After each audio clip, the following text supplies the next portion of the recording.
at what's making headlines on the dailies. And as you can imagine, with the results being released yesterday, the KCSE results, we have that basically splashed on the headlines. And on the Standard, it reads 2018 KCSE's finest. And we have a girl this time taking the lead, and Juliet Otieno with 87.6 as a mean grade. We also have 87.4, and that is the top boy who is known as Kaluna from Maseno. So basically that's what on the headline of the Standard. On the Nation, we also have matters to do with education and KCSE. Pangani girls tops, and this is for the second year running. And of course, congratulations to all those who sat the examinations. And that's the discussion that we'd like to have here this morning. And joining me in studio, I am joined by Dr. Kip Kirui Langat, who is the Director General of TVET Training Authority. And TVET, you know, is Technical and Vocational Education and Training Authority. Thank you for joining us, sir. Thank you. Thank you. Let's start, first of all, with the general overview and your comments of what you feel about the results this time. Well, thank you. Allow me first to congratulate the 2018 KCSE candidates for the sterling performance, and the entire team that participated in the exercise, their teachers, parents, Minister of Education officials, the Minister of Interior, and the entire government official who participated. I think we are giving ourselves as a country hope that we are getting back to the era of honesty in whatever we are doing. And the results that we saw yesterday reflect the ability of individual candidates. And of course, these particular exams and KCP exams as well were heavily guarded to ensure that there was no leakage, there was no cheating. And the Minister for Education, Ambassador Amina Mohammed, did confirm that that actually did take place, that there was no cheating taking place, although there was a few incidences of impersonation and things like that. But generally, there was no leakage of exams. Yeah, definitely. I think we saw a lot of improvement in terms of the process of how this exam was handled. And we are getting back, as I said, to an era of honesty, and where students will not be expecting to get leakage, and they start working from the first day they get into the school.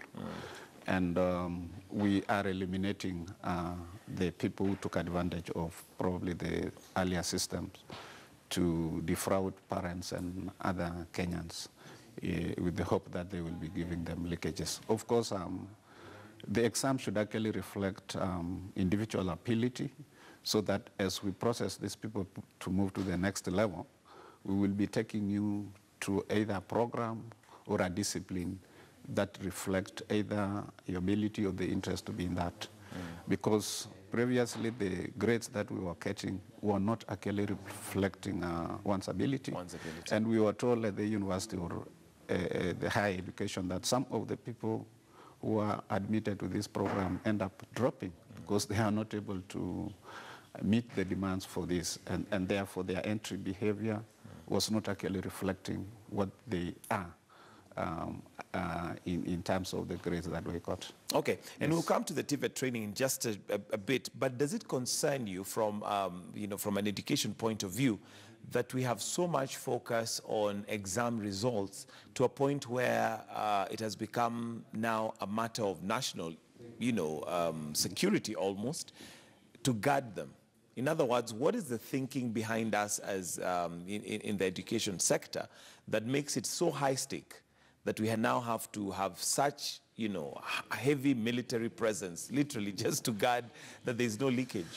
I think because the next level after every exams determine, the results that you get determines the entry to the next level. And because of limited opportunities, we will be fighting to grab these opportunities. But I think the long-term effect is that once we increase the access in terms of the opportunities for both primary and higher education, then it will be, possible for everyone to move to the next level. And then we will not be seeing the risk, this madness of fighting and trying to get high grades to compete to this, to get these opportunities. Well, of course, as I said, the reason why we put a lot of security concern is because we were not honest to ourselves in terms of getting these opportunities to the next level, where you use all means available to make sure that you become at the top in order to move to these opportunities. But as I said, that the government is putting a lot of mechanisms in place to make sure that we expand access in all the levels, and then it will be almost direct to move from one level to the other. You've heard the president and also the speech of the cabinet secretary yesterday that this 100% transition from primary to secondary, and we're also looking at increasing the transition from high school to higher education. And in this case, we will be seeing less of this competition happening. And do we need to change possibly the philosophy and how we communicate with the learner to make them also comfortable that we are not just as a society looking for A's in sciences or A's in certain subjects, and we'll come now to the TVET training, but do we need to change how we communicate? Because there's a lot of pressure to do certain subjects, medicine, engineering, things that are science related, whereas the technical side is somehow left not that emphasized. Yeah, I think the problem is the orientation we got right from after independence, because we were looking at the opportunities which were there then. Most people were being prepared to take over maybe leadership and position from the colonial officers who were there. And that was the reason why the focus went to university, mainly to train managers and the rest.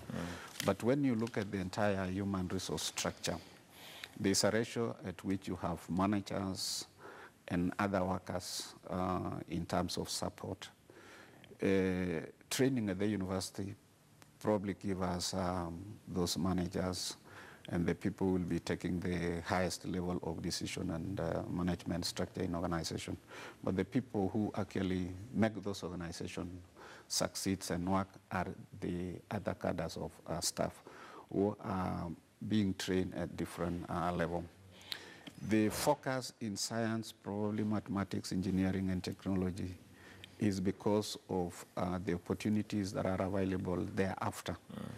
However, we need to appreciate that it's not possible for all of us to go there because, of course, limited opportunities, and also the other thing is will also require other areas of discipline to be developed equally. The TVET and university should actually be looked at together because it is only a pathway. It's not necessarily that if you don't qualify at the first place to go to university, that it is the end of the road. You could still go through the alternative TVET route, pursue your certificate diploma, and then finally go to the university. And that is why you look at the way we have structured our universities. We have what we call the technical universities. Essentially, all other universities provide pathways for diplomas and certificates to go there. So the thinking that we need to go to the university instantly after high school should actually be demystified and provide, explanation and opportunities for these people. Yeah. All right, and there's definitely mega opportunities for technicians and technical training. But let's now concentrate on TVET, Technical Vocational Education and Training, and maybe just give us an overview of what that encompasses. Then we can go into the details. Yeah, of course, we look at our education system. The way it is structured is in three subsectors. The basic, which is basically right from pre-unit or what we call early learning, then the primary, and then secondary. That encompasses basic. And then we have higher education, which is both TVET and university education. And this is where training basically start and happen. And this subsector of TVET and university provide opportunities for individuals now to be trained on various discipline or professional areas. Particularly in TVET, we train people on hands-on. And we look at the areas of training based on what we call the priority areas of our economy. And as you know that the government ran in terms of planning circles. Every 5 years we have specific areas that we are looking at. And currently we are being guided by the Vision 2030 blueprint. And we have what we call the medium-term plans, which is done in every 5 years. Currently we are doing the third cycle, that is third medium-term plan. In those areas we have what we call the priority areas. In terms of planning, because training also takes long, at very minimum 6 months to 3 years, and then we should be focusing on the skills that will be required either within this medium-term plan or the next one, so that by the time we go there, we will be having this. At the moment, we are focusing on the big four, the manufacturing, food security, housing, and we are looking at the housing and health. And the focus is now developing skills that will be able to support this. There is a notion and a feeling generally that TVET or anybody who goes to train on technical and vocational training, they are somehow been sifted from the best. Help us understand that that's not the case, because we definitely, I think I remember reading somewhere that even for a doctor to function, they need a technician. Yes, if I may take you back, Kitonga, in the previous education system, we used to have technical schools as national schools. Correct. And they were actually taking the best. You had those days either 35, 36 points, which was maximum. And your first year was a technical school because the kind of, learning that will be taking place there require someone with high understanding and ability and analytical skills. Those days also we had a very premium institution like the Kenya Polytechnic, the Mombasa Polytechnic, which currently the current Technical University of Kenya and Technical University of Mombasa. We're also trying to get the best out of our schooling system because of the kind of orientation these people will be trained to go to industry and work on machines and so forth. So it is not really the place for failures, but it is an opportunity, or it is a choice that will take you to a different pathway from the traditional, what we call the traditional professional courses at the university, like engineering, medicine. As you said rightfully, a doctor or an engineer will not be able to function without a technician. If I may take you through what we call engineering team, we have, for one engineer, we require about 3 technologists who are people trained through the TVET, and then another 16 technicians, and another 64 or what we call the craftsperson. So in a population of 76, about 4 of them are trained at the university. Then the 72 are trained at the TVET level. And that is what will allow our system to work. So if the 73 or 72 or less will not be there, the 4 who are trained at the university will not be able to function. An engineer visualizes how system should work and design. If there is no technologies or technicians to put that design into a product, it will remain a design on the shelf. Yes, and that is the focus.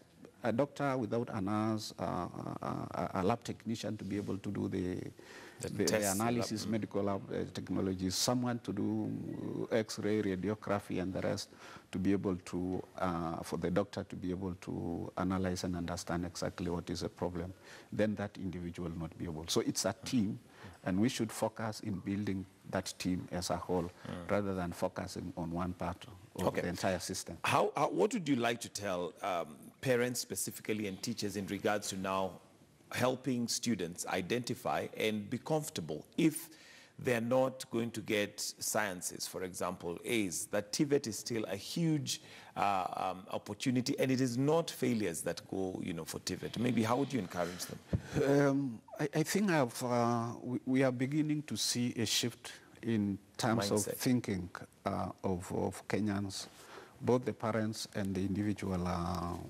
students, in what they want to focus on. I sit at the placement service where we do placement of students to higher education. And for the first time this year, we ended up placing more students in TVET than university. And this has not been there previously. I think last financial year, or the 2017 KCSE, we've managed to place close to 65,000 students to universities, and about over 90,000 now to TVET institution. And out of this, last year, the 2016, we had 200 students who had been admitted for various programs at the university, opting to leave those courses at the university and going for TVET. And this is because they already focused and they wanted to know what they want to do. But because they missed that particular discipline at the university, they opted to come and do the same in TVET, with the provision that immediately they clear their diploma, they are going to pursue the same discipline at the university. This year, that number rose from 200 to about 592. So you can see that shifting. And the other thing is that the government has made it now possible to harmonize training both at the TVET and the university through what we call a credit transfer system. The Kenya National Qualification Authority is now providing a framework of credit transfer, so that once you get your diploma at the TVET institution, you can, if you want to continue, can proceed to university through a credit transfer system, so that you are not supposed to go and start at the beginning, which has been there previously. And this is now encouraging people to see that if I don't qualify at this stage to go to the university, then I can still pass through this other pathway and be able to do this. But more importantly, and this is what I want to encourage our viewers and parents, that the most important thing is to identify the potential of this individual child, so that the success is not that you must go to university. The success is be able to empower through identifying their talent. If their talent is in sports, if their talent is in music, which is still part of the TVET training program, or in any other art-based discipline, then we possibly encourage and support them. The government is making it possible for this to happen through the provision of training institutions throughout the country. We are also identifying what are the discipline or trade that are currently being sought of in the market. And we are not only training these people for our internal market, we are also scanning throughout the opportunities in the region and outside the region to be able to prepare them and be able to get opportunities to access this. All right. Just your closing comments, maybe as we wind up, and maybe just to encourage those who possibly may not have made it to campus as they would have wanted, that there is huge opportunities in TVET. Yes, there are huge opportunities. As you're aware, that government is putting up building a TVET institution in every constituency. So close to, currently we are approaching 203. That is under the Ministry of Education. We have close to about 40 TVET institutions in other line ministries, and some of them are offering very good discipline. If you go to Ministry of Tourism, you have Utalii. If you go to Ministry of Health, you have KMTCs almost everywhere in the country. If you go to Ministry of Water, we have Kenya Water Institute and the rest. Then we're also having a number of private providers with very good also institution. Like under Red Cross, we have Burma International School, which is now one of the best premier institutions in hospitality and the rest. So what I am encouraging parents is to visit the website of the TVET Authority, look at all those training providers that we have approved. Secondly, we are currently in the process of implementing what we call the competency-based education and training. You have already seen this happening at the basic. We are also implementing it in TVET. And this is going to ensure that the people that are going through our training system actually go through the training that are required in the market. The competency-based education and training we are implementing together with the industry, who are determining now what goes into the training system by scanning the requirements of the industry. And we are working together to ensure that we bridge this gap of what we are calling the mismatch. That have actually existed than before. So if we take these people through TVET, I will guarantee you that by the time they finish, or even before they finish, they will have been engaged with the industry. What we are also focusing on is to make our training institution to work very closely with the industries so that we don't only train people who are going to look for employment, but we are going to train people who are going to create employment. And our institutions are going to be centers of what we call enterprise creation through the student work and the students and trainers work. We are expecting them to focus on ideas that will generate businesses and enterprises. The next group of SMEs that we are going to have in this country will be generated through our institution. And we want to see them that they become, or they start small or micro, they move to small, they move to medium, so that in the next probably decade, the new group of companies that will grow to be the blue chip companies will be the companies that will be started by our students. TVET. All right, thank you very much, Dr. Kipkirui Lagat, who is the Director General for TVET Training Authority. Thank you for joining us this morning. And to all the students, again, we take this opportunity to say congratulations, but also to let you know that in case you didn't make it to campus and maybe those some of those courses that you had hoped to do, TVET is still a good option in this.